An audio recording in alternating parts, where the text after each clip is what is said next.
देश में 2024 लोकसभा चुनाव से पहले ही सभी पार्टियां अपनी कमर कसने में लगी हुई हैं। ऐसे में अब सत्ता पर काबिज भारतीय जनता पार्टी की नजर उत्तर प्रदेश के सभी 80 लोकसभा सीटों पर टिकी हुई है।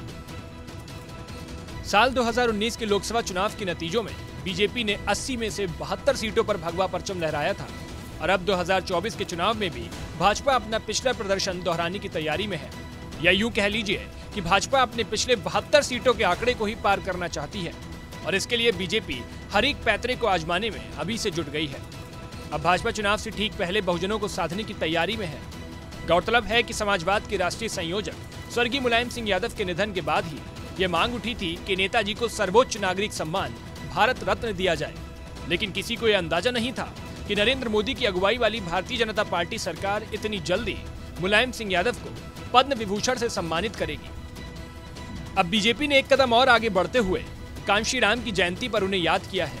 प्रदेश के सीएम योगी आदित्यनाथ ने ट्वीट कर कांशीराम को याद करते हुए लिखा, दलितों, वंचितों और शोषितों के समग्र उत्थान हेतु आजीवन संघर्षरत रहे जनप्रिय राजनेता कांशीराम की जयंती पर उन्हें विनम्र श्रद्धांजलि।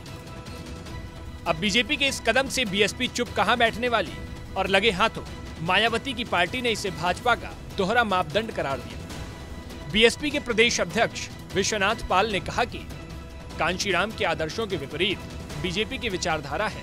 बीजेपी को कांशीराम की विचारधारा को अपनाने की जरूरत है। दलित बीजेपी की चाल को समझते हैं, वे कभी भी बीएसपी और मायावती का साथ नहीं छोड़ेंगे।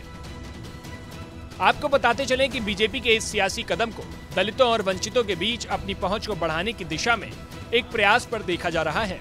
मालूम हो कि 2014 के चुनाव में जीत के बाद बीजेपी को दलितों के एक बड़े तबके का साथ मिला था।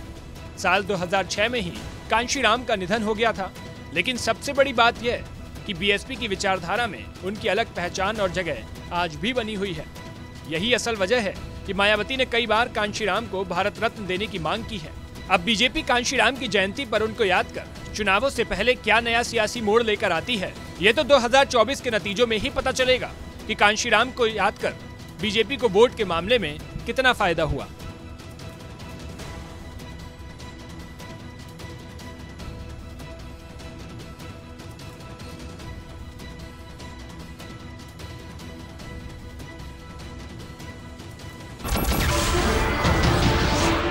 नमस्कार, मैं हूं मानक गुप्ता।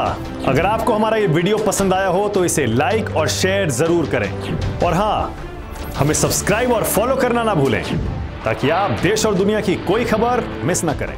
तो जुड़े रहिए हमारे साथ और देखते रहिए न्यूज़ 24।